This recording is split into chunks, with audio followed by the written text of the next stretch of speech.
pemirsa, jumpa lagi di Doncast. Kali ini bersama saya Tasya Lutmila. Dan saya Don Bosco Slamet. Iya, Bang Don, ini kita 2 minggu jelang laga prakualifikasi Piala Dunia Zona Asia. Dan orang sudah mulai merasa hangat-hangat. Betul. Supporter timnas sudah mulai bergejolak menunggu 5 Juni. Bukan supporter saja. Semua ya? Kita juga begitu. Iya betul. Dan kali ini narsum yang akan kita undang saat ini adalah narsum yang sudah 3 kali jadi tamu Doncast. Dan yang kita hargai adalah keberaniannya untuk berpendapat. Betul. Selalu kontroversial sebenarnya komen-komen dia, tetapi kalau menurut Bang Don, kenapa penting kita memanggil narsum yang saat ini? Iya, karena kredibilitas. Karena kredibilitas. Oke, kita langsung sambut. Halo Coach Justin. Halo Tasya. Coach Justin, Bang Don. terima kasih. Selamat datang lagi di Doncast. Terima kasih karena juga sudah ikut memupuk penonton kita lebih besar. Betul. Itu kira-kira. Coach, ini kan pertandingan Cina lawan Indonesia pada awal Juni ini, lalu kemudian seberapa optimis kita untuk menang? Ya, ini pertanyaan yang Bang Don tanya pertama kali saya datang, kedua kali, dan sekarang ketiga kali. Iya, kenapa? Karena memang orang menunggu itu. Kalau saya bilang tidak berubah ya. Tidak berubah. Kita harus lihat lawan kita siapa kan. Oke. Lawan kita kan China, berada di rank paling bawah. Memang kita kehilangan 3 pemain. Lawan Iya, China, betul. Martin Paz, Ragnar, sama Marcelino. Marcelino, betul. Martin Paz digantiin Audero, saya rasa selevel. Oke. Tinggal 2 ini, pemain ini apakah siapa yang kira-kira Menggantikan Marcelino. Ya, kita punya 2 pemain yang ya pemain naturalisasi lah, James Dean sama Reinders. Reinders, ya. Eventually bisa di situ. Tapi bisa juga memainkan 1 pemain dari Liga 1 yang lagi on fire juga. Iya. Egy. Nah, kita tahu bahwa Lili Pali termasuk seleksi 32 pemain. Tapi itu kan akan diturunkan ke 24 kalau nggak salah. Nah, apakah dia masuk kan kita nggak tahu. Tapi eventually Lili Pali di usia yang senior bisa menjadi super sub.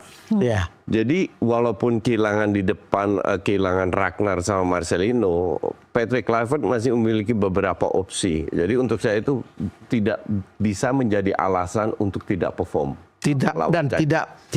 Tidak menang begitu. Iya, harus menang. 60 apa 70% sekarang? Ya, 67. 60-70%. Besar sekali itu. I don't see any reason kenapa kita harus kalah. Oke. I see. Kecuali kalau Tom Hai nggak main, Jay Itzes nggak main, Kelvin Verdon nggak main, Kevin Dix nggak main. Nah, itu baru agak deg-degan. Oke. Ya kan? Tapi ini kan pemain-pemain penting, porosnya itu fit semua. Oleh Romani, Tom Hai, Pelupesi di tengah, di belakangnya Itzes. Nggak ada alasan untuk Sekarang di posisi penyerang itu kan soal chemistry juga antara Ole Romani dan pasangannya. Ya. Calon ya, itu yang paling cocok itu siapa? Sebenarnya dibilang chemistry juga nggak. Dia main sama Ragnar juga baru 2 kali. Main sama Marcelino juga baru 2 kali. Tapi kalau main sama Reinders sama Dean James, minimal mereka bisa berkomunikasi dalam bahasa Belanda. Minimal sama udah klop. Bukan berarti sama Lili Pali juga bisa berkomunikasi dalam bahasa Belanda. Tapi yang liga lokal ya belum tentu mereka bisa klop. At least ada sedikit barier di atas kertas lah. Tapi secara historis kan kita sudah pernah kalah lawan China sebelumnya. Ya. Lalu kemudian bahkan waktu ketika kita menguasai pertandingan 76% ketika di Cina, itu apa yang membuat kali ini kita punya harapan untuk membalikkan keadaan? Oke, pertanyaan bagus. Waktu lawan Cina kita juga tahu ada kalau nggak salah 4 pemain diganti. Salah satu Tom Hai nggak main. Itu sangat penting. Pelatih sebelumnya mengatakan Tom Hai nggak bisa bermain 90 menit. Saya setuju. Tapi kenapa nggak dari awal? Kenapa dimasukin di babak kedua? Karena dalam permainan sepak bola pada saat kita dari awal bermain bagus, kita dapat irama bermainnya. Oke. Kalau kita main jelek, masukin berapa pemain penting, belum tentu irama itu bisa berubah menjadi positif. Jadi kalau dibilang ada 1, 2, 3 pemain nggak bisa main 90 menit, entah dia baru pulih dari cedera atau apa, fine. Saya bisa terima, tapi make sure mereka main dari awal. Oke. Coach Justin, kalau melihat kemarin Garuda Calling 32 pemain, overview secara general, kita kan kemudian tahu ada 11 pemain Liga 1. Ya, ini yang sesuatu yang berbeda dengan pertandingan-pertandingan sebelumnya. Nah, Anda melihatnya ini hanya basa-basi supaya memuaskan hati timnas atau itu pendapat haters mungkin begitu ya. Tapi saya lihat benar-benar pelatih yang sekarang ingin memberi kesempatan kepada pemain Liga 1.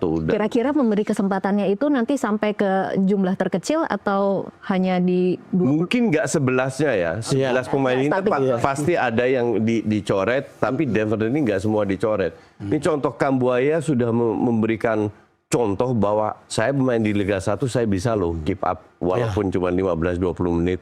Rizky Ridho juga bilang, saya main di Liga 1 saya juga bisa loh bermain dengan tim. Jadi kan sebuah presiden yang sangat positif dan ini harus diteruskan. Dan kalau kita lihat flashback mengambil kesimpulan dari statement dari Alex Pastoor, Matung Kluivert ataupun Lansat, mereka benar-benar memantau para pemain lokal ini dari stadion. Itu sebetulnya jawaban bahwa mereka memantau dan itulah dapatnya 11. Itu hasilnya 11 karena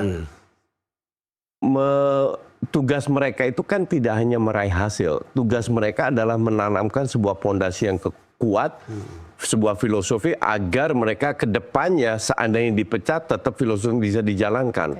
Nah, untuk bisa menjalankan filosofi kan butuh pemain juga. Nah, pemain ini nggak bisa tua semua, harus ada young generation, mid generation, old generation. Nah, salah satu ya ambil dari Liga 1.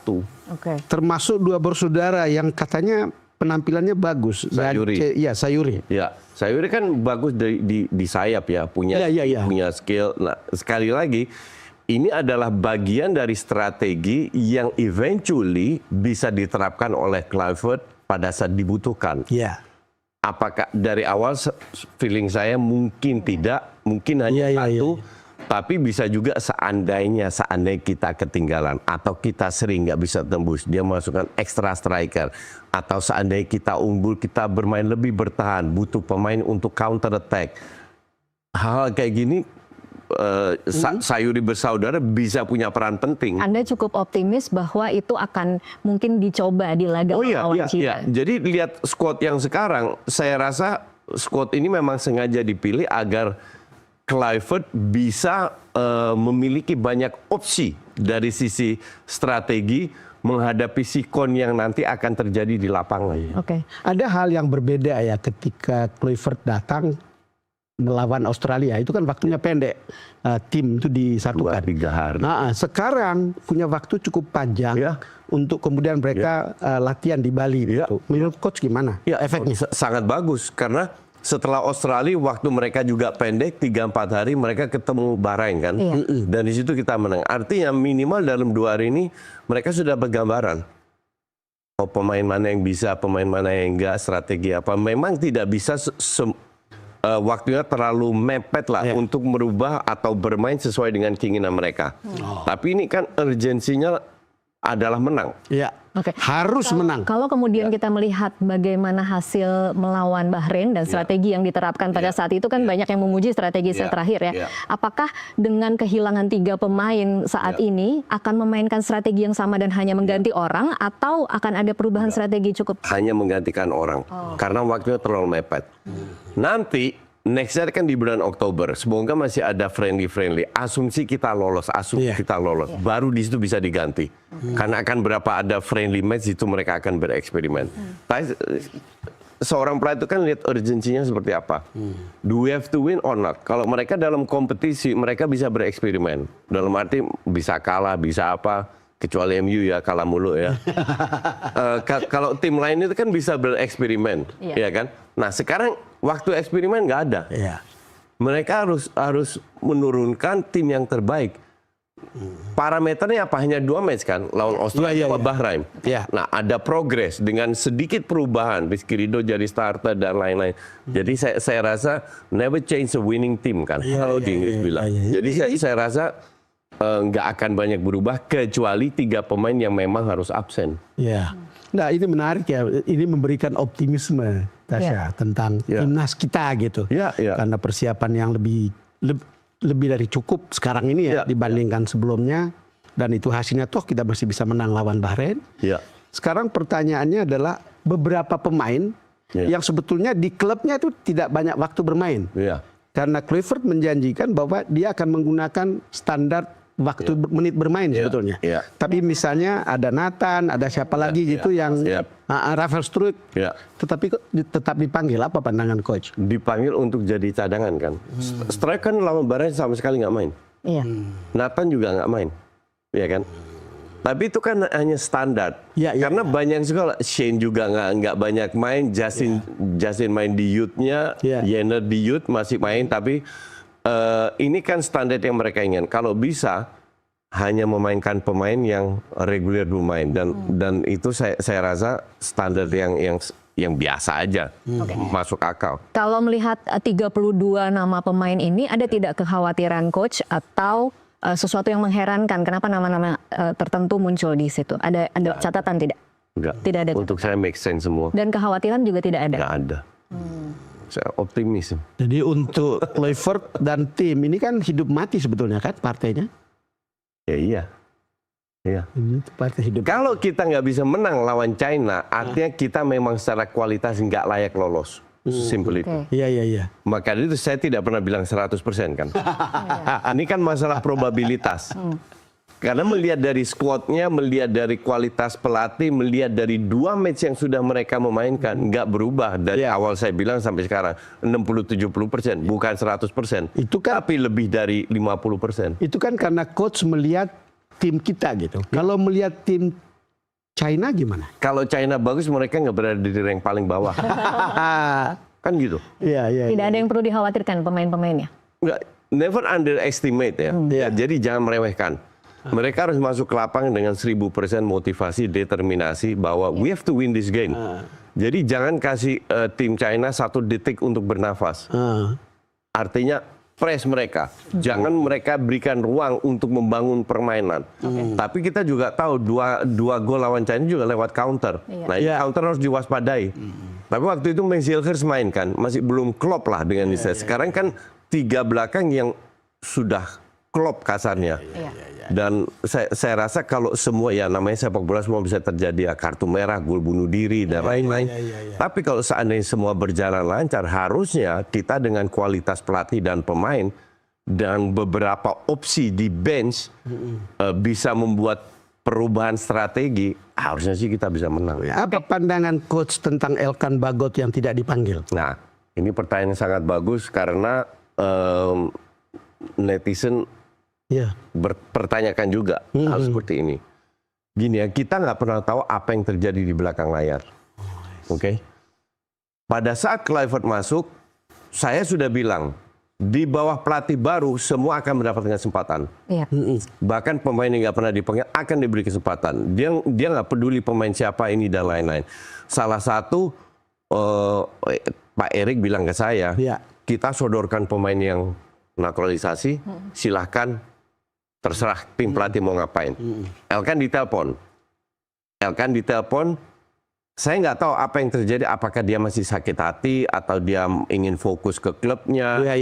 Intinya dia mengatakan bahwa pada saat ini belum waktunya untuk kembali ke timnas. Itu bahasanya Bagot sendiri. Ya. Jadi kayaknya dia ingin lebih fokus ke klubnya. Oke. Nah, saya rasa hal seperti ini, keputusan ini harus kita hargai, harus kita respect. Karena kita tidak pernah tahu alasan di belakangnya apa. Secara kualitas dia layak masuk dan sudah ada pembicaraan. Jadi mungkin dia nggak terlalu serius juga ngomongnya. Tetapi misalnya begini, kalau Elkan masuk, apakah coach melihat berpengaruh? Kita akan better gitu? Enggak. Oh enggak. Nggak jelek, tapi ya oke-oke aja. Karena yang kita miliki itu udah oke aja. Udah cukup lah kasarnya. Oke, coach boleh dong dibahas per posisi ya. Kalau untuk posisi belakang, menurut coach yang akan masuk nanti siapa? Sama kayak Bahrain.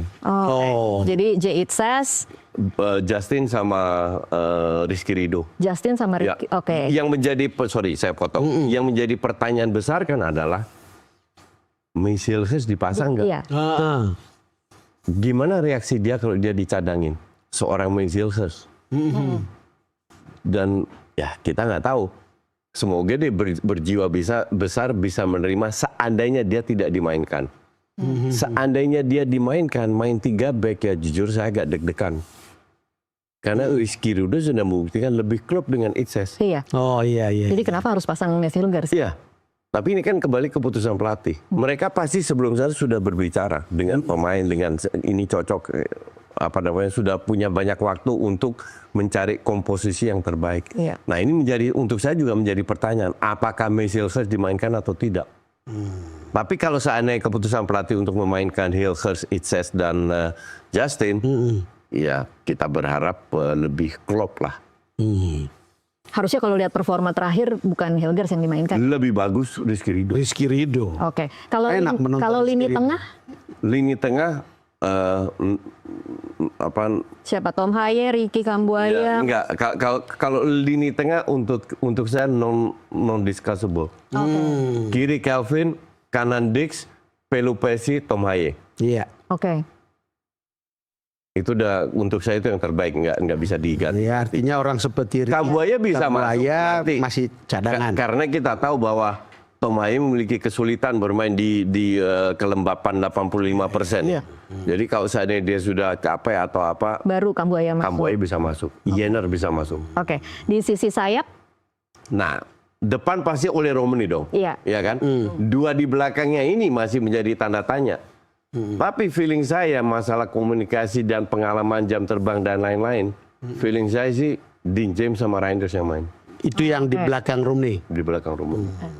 Tapi kalau seandainya Yakob Sayuri dimainkan karena dia punya speed, is oke aja. Untuk saya nggak masalah, atau Egy dimainkan, oke aja. Oke. Tapi feeling saya Lily Pali akan jadi super sub. Akan jadi super sub. Ya. Oke. Kalau bicara chemistry, kira-kira chemistry dengan jeda waktu kemarin agak cukup lama, masih akan terjalinkah chemistry yang baik antara pemain? Iya, saya rasanya. Nggak begitu. Ini masalah komunikasi kan. Iya. Karena kan kalau kita membandingkan Australia dan Bahrain kemarin kan jomplang sekali ya Coach. Gini, seandainya Tasya dapat kerjaan di luar negeri, di Jerman, masuk satu perusahaan, ada orang Indonesia di situ. Secara nggak langsung kan Itu pasti lebih mudah berkomunikasi ya. kan gitu. Soal bahasa. Oleh Romani kan baru di sini.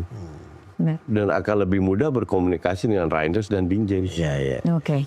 Oke, baik, kita akan lanjutkan nanti di segmen selanjutnya. Pemirsa tetaplah bersama Doncast, kami masih akan kembali sesaat lagi.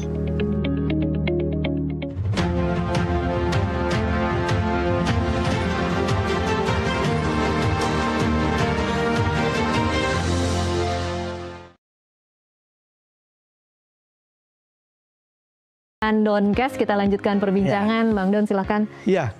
Tadi kita bicara soal kans melawan Cina 60 ke 70%. Iya. Tetapi ini hanya main-main aja, Coach. Berandai-andai. Iya, berandai-andai karena AI menjawab hal yang sama pada putaran pertama. AI niru saya. Iya. AI Bila bilang nonton Doncast yang pertama.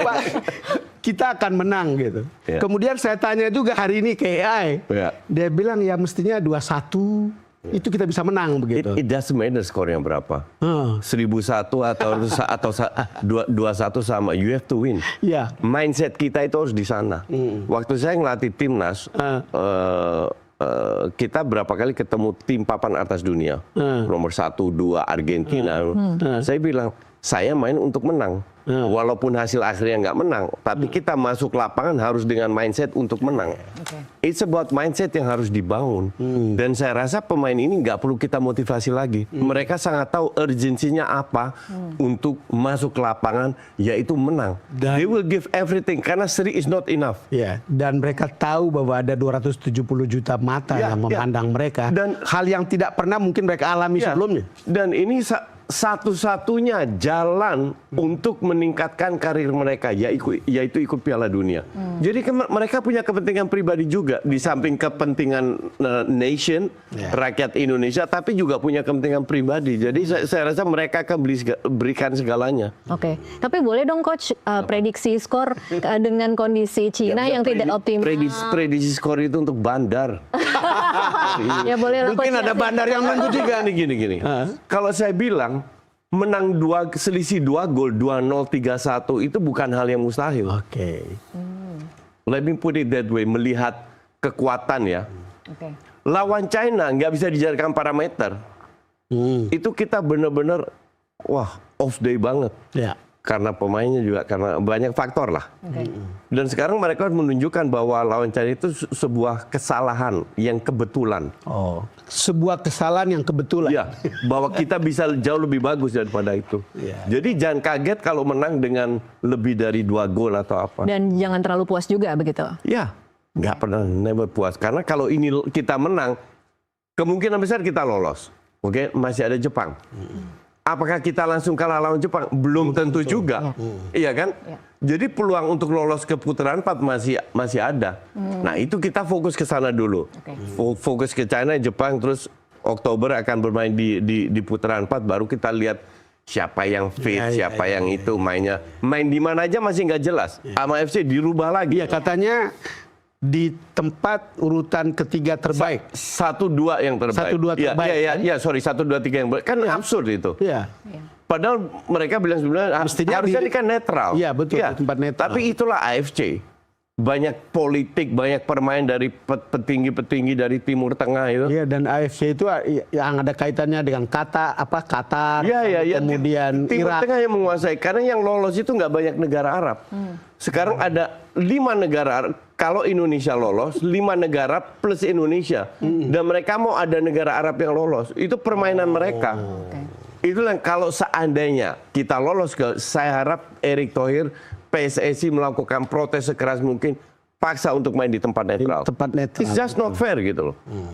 Tapi protes itu nanti lah ya. Nanti jadi kita fokus ke China dulu.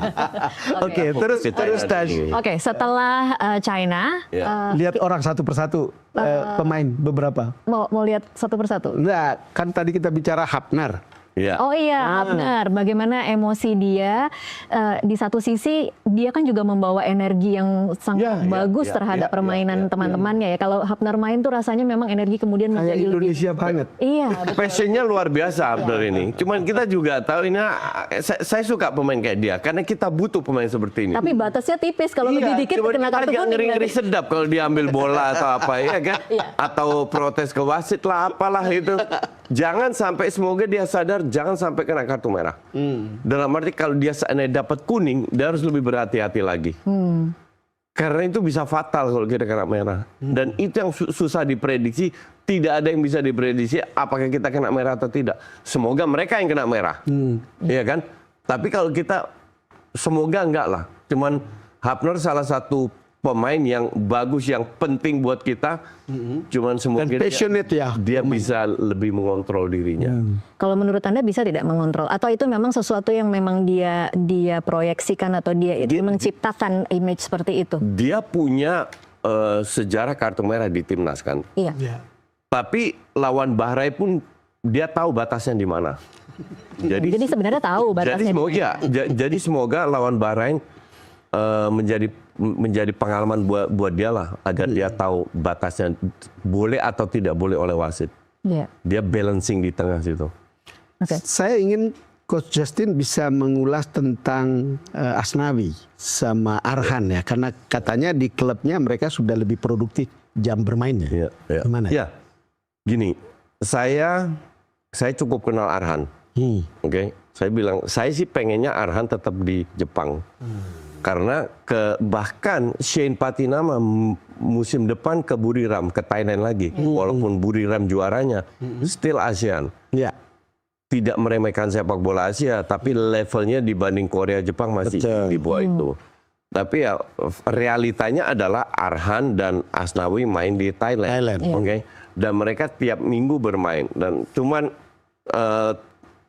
saya harap one day atau soon, next year, 2 tahun lagi mereka tetap bisa pindah ke kompetisi yang lebih tinggi lagi. Bahwa mereka tiap minggu bermain atau lebih banyak bermain daripada klub-klub sebelumnya, that's oke-oke aja.